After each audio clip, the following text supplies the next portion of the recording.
Hello everyone. आज के इस वीडियो में हम देखेंगे कि बहुत ही प्रेस्टिजियस एग्ज़ाम एनएमटीसी के बारे में आज हम सीख पाएंगे कि क्या होता है एनएमटीसी का एग्ज़ाम, कैसे हम इसकी प्रिपरेशन करें, कौन कौन से स्टेजेस हैं। ठीक है, तो आज हम जो डिटेल में डिस्कशन करने वाले हैं वो एनएमटीसी को लेकर के, वो 2020 में कब होगा, कैसे होगा, आपको कैसे प्रिपरेशन करनी चाहिए, ये सब कुछ के बारे में हम बड़े डिटेल में इस पे बात करेंगे। तो चलिए हम सबसे पहले स्टार्ट करते हैं जिस तरीके से पहले हमने स्टार्ट करा है कि आप एनएमटीसी के पहले फुल फॉर्म को समझें। तो नेशनल मैथमेटिक्स टैलेंट कॉन्टेस्ट, तो यानी कि ये एनएमटीसी का पूरा नाम है, फुल फॉर्म है। तो यानी कि यहाँ पे मैथमेटिक्स है, नो डाउट ये मैथमेटिक्स ओलंपियाड है एक तरह का, जिसको कंडक्ट करवाती है एएमटीआई। ठीक है, एएमटीआई इसको कंडक्ट करवाती है, association of mathematics teacher of India, है ना। अगर आप इससे डिटेल अपडेटेड रहना चाहते हैं तो आप इसके वेबसाइट भी विजिट कर सकते हैं time to time, so that जो एनएमटीसी का एग्ज़ाम हो वो आप उससे अपडेटेड रहें, आपका एग्ज़ाम छूटे नहीं।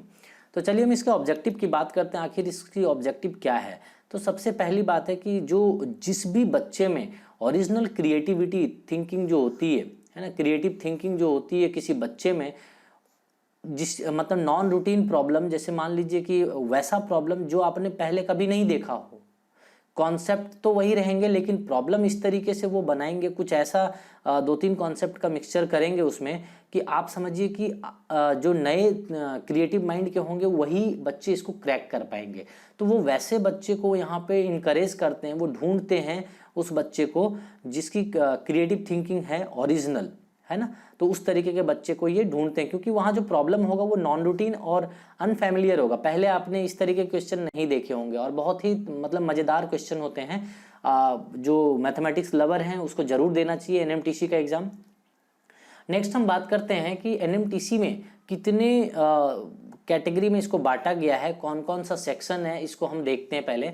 तो सबसे पहले जो आता है वो प्राइमरी सेक्शन, इसके अलग अलग नाम भी दे रखे हैं। प्राइमरी सेक्शन सबसे पहला सेक्शन है जिसमें 5 और 6 के बच्चे पार्टिसिपेट करते हैं। वहाँ पे सब जूनियर सेक्शन भी होता है, सब जूनियर सेक्शन में 7 और 8 के बच्चे होते हैं।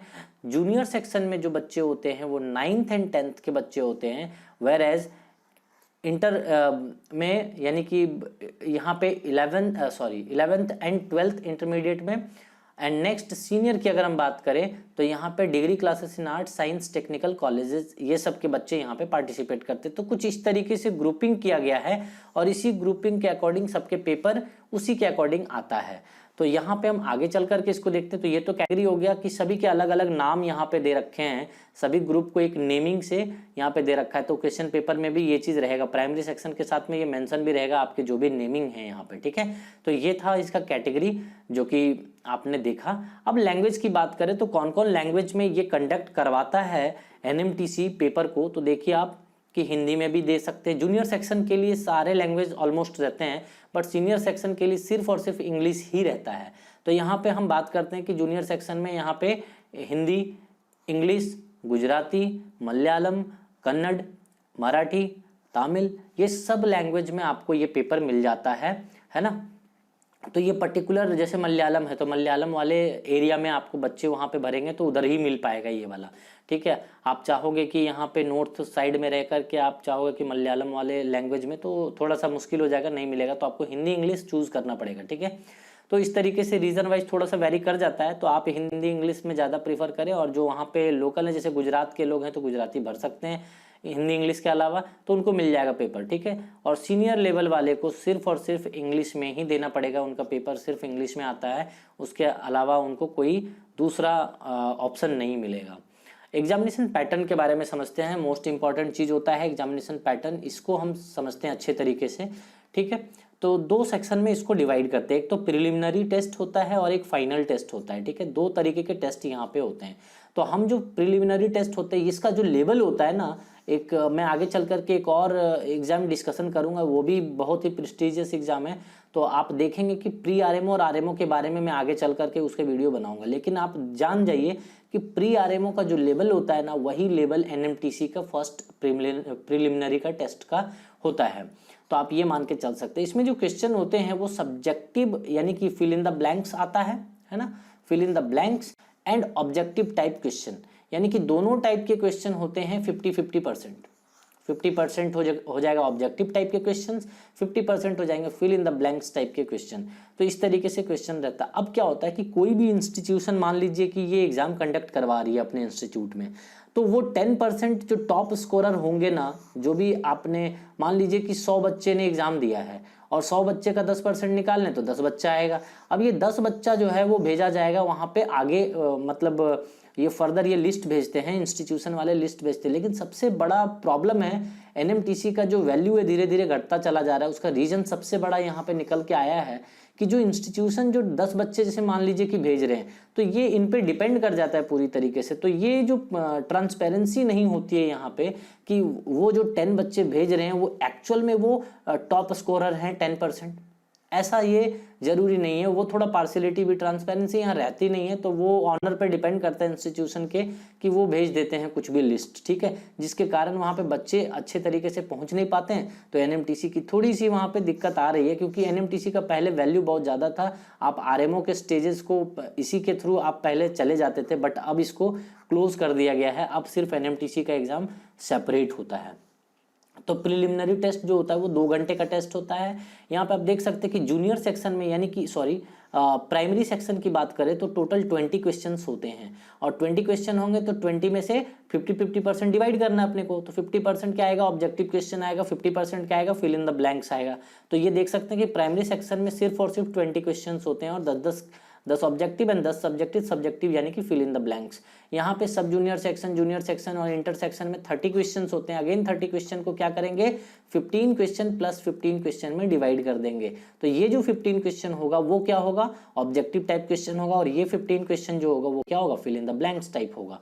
चलिए, अब ये जो 10% स्कोरर जो इंस्टीट्यूशन के द्वारा भेजा जाता है वो फाइनल टेस्ट अपीयर होते हैं।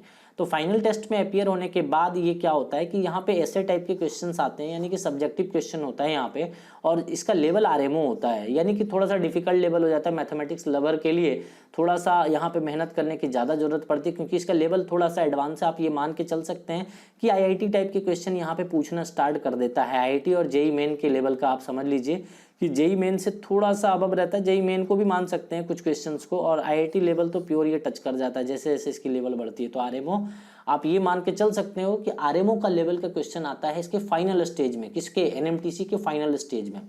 तो हम बात करते हैं यहाँ पे फाइनल टेस्ट की। तो ये 3 घंटे का टेस्ट होता है जो कि सब्जेक्टिव टाइप क्वेश्चन होता है। अब यहाँ पे देख सकते हैं नेगेटिव मार्किंग भी होती है। बिना नेगेटिव मार्किंग का तो मजा ही नहीं है किसी एग्जाम में यार, नहीं तो सब अटेम्प्ट कर लेंगे तो फिर तो दिक्कत आ जाएगी। तो 0.5 इन ऑब्जेक्टिव क्वेश्चन रहता है और 0.25 in the fill in the blanks. तो इस तरीके से यहाँ पे मार्किंग स्कीम और नेगेटिव हमने बता दी है आपको। नेक्स्ट हम बात करते हैं इसकी फ़ी की और एग्जाम शेड्यूल की। तो फ़ी जो लगता है आपको 75 रुपीज़ पे करना पड़ेगा। इसमें से 75 जो आप पे करते हो, इंस्टीट्यूशन सिर्फ 50 रुपये ही ऊपर भेजती है AMTI को, बाकी वो 15 रुपये खुद के सेंटर में रख लेती है, ताकि उसके जो खर्च होते हैं एग्जाम कंडक्ट करवाने में वो उसको काम आता है। लास्ट डेट ऑफ अप्लाई, यानी कि इन जनरल देखा जाता है कि 2nd वीक ऑफ जुलाई में यहाँ पे लोग अप्लाई करना स्टार्ट कर देते हैं इसको। यहाँ पे last date of apply, sorry, तो यानी कि जुलाई में आ जाएगा आपको वो फॉर्म, और 2nd वीक ऑफ जुलाई में आपको ये एंड कर जाता है अप्लाई, वहाँ पे करने का लास्ट डेट होता है। तो आप इसको जरूर देख लें, अपडेटेड रहें। इस हमने वेबसाइट दे दिया है आपको, है ना। प्रिलिमिनरी टेस्ट डेट की बात कर लें हम, तो यहाँ लास्ट वीक ऑफ अगस्त में इसकी एग्ज़ाम हो जाती है इन जनरल।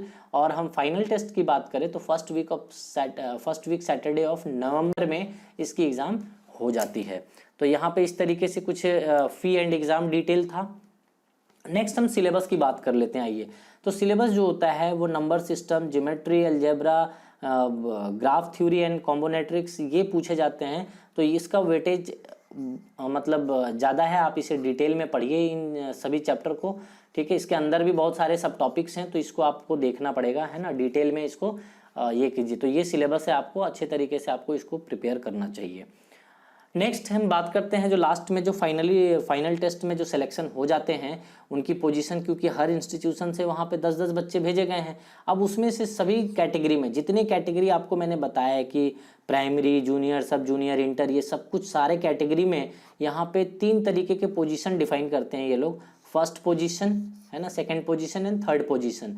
फर्स्ट पोजीशन वाले को 5000 रुपीज़ देते हैं, सेकंड पोजीशन वाले को 25,000 देते हैं, और sorry 2500, sorry I am extremely sorry, 2500 and rest 1250 rupees ये देते हैं किसके लिए, थर्ड प्राइज़ के लिए, और साथ में सर्टिफिकेट भी देते हैं। तो सर्टिफिकेट जो AMTI के द्वारा दिया जाता है और प्लस यहाँ पे कुछ रिवॉर्ड रहते हैं। तो ये था इन्फॉर्मेशन अबाउट NMTC 2020। अगर मैंने अपने जितने भी कलेक्ट करा उसके वेबसाइट से जितना मुझे मिल पाया, मैंने आपको नॉलेज दिया इसके बारे में।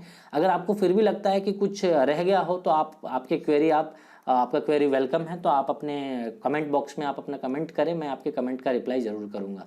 आज के वीडियो में इतना ही, मिलते हैं अगले लेक्चर में, तब तक के लिए धन्यवाद।